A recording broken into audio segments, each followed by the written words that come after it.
Hello বন্ধুরা, আমি আমার গার্ডেনে শুধুমাত্র অর্গানিক সার ব্যবহার করি। দেখুন, আমার এই যে অর্গানিক পটাশ এসেছে, এটা আমি 5 কিলো দুইটা নিয়েছি, 10 কিলো। তারপরে দেখুন, এটা হচ্ছে আমার মাইক্রোনিউট্রিয়েন্ট। এটা 5 গ্রাম করে 1 লিটার জলে গুলিয়ে স্প্রে করতে হয়, অথবা গাছের গোড়াও দিতে পারেন। এটা আরেকটা ইকো কোম্পানির পটাশ। তারপরে এটা হচ্ছে আমার বোরন।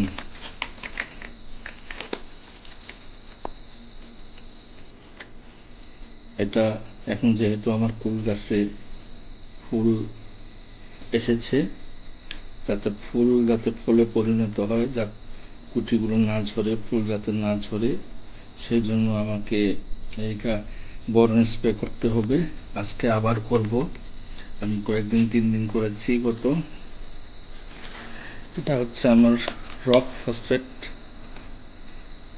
এটা অর্গানিক, পাথর থেকে ক্রাশ করে পাউডার ফর্মে পাওয়া যায়।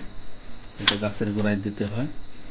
তারপরে যেমন আমার নাইট্রোজেন পটাশের পটাশ, এটাও লিকুইড। এটাও গাছে স্প্রে করি আমি পাতায়। তারপরে দেখুন, আমার সিউইড, এটা গাছের গোড়ায় দেই, প্রত্যেক গাছের গোড়ায় দেই, সব গাছে ব্যবহার করা যায় এটা। তারপরে দেখুন, আমার সিউইড লিকুইড, যেটা আমি গাছে স্প্রে করি, সিউইড লিকুইড, এটা গাছের পাতায় স্প্রে করি। তারপরে দেখুন বন্ধুরা, এ হচ্ছে হিউমিক অ্যান্ড ফ্লোরিক অ্যাসিড। এটা খুবই একটা গুরুত্বপূর্ণ সার। এটা গাছের গোড়ায় ব্যবহার করলে গাছের খিদে বাড়ায়, কাণ্ড মজবুত হয়, শিকড় মজবুত হয়। তারপরে যেমন পেস্টিসাইড দেখায়, বায়োপেস্টিসাইড, এটা ছিল বায়োফিনিশ পেস্টিসাইড অর্গানিক, যেটা আগে ব্যবহার করতাম আমি।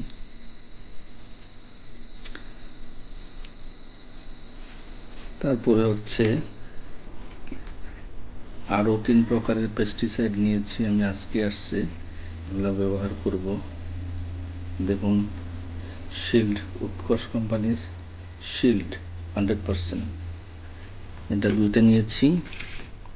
তারপরে থ্রিপোস, এটাও উৎকর্ষ কোম্পানির। তারপরে হচ্ছে আপনার ভিরোস, এটাও উৎকর্ষ কোম্পানির। বন্ধুরা, আপনারা শুধু অর্গানিক ফার্টিলাইজারই আপনাদের কাছে ব্যবহার করুন, কারণ অর্গানিক ফার্টিলাইজার ব্যবহার করলে কি হবে, গাছগুলো অনেক দিন বাঁচবে। এই দেখুন বন্ধুরা, আমার স্প্রে পটল বা স্প্রে মেশিন। তারপরে হচ্ছে আমার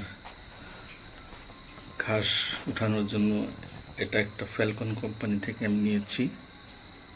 তারপরে ঘাসগুলো ওঠার পরে এটা একটা নিয়েছি, ঘাসগুলো করার জন্য।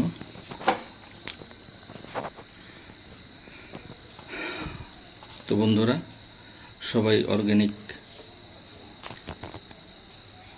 সার, organic pesticide, organic pest control যা আছে সব কিছু অর্গানিক ব্যবহার করুন। দেখতে পাবেন আপনাদের গাছের কোনো ক্ষতি হবে না এবং গাছ খুব তরুতাজা হয়ে থাকবে।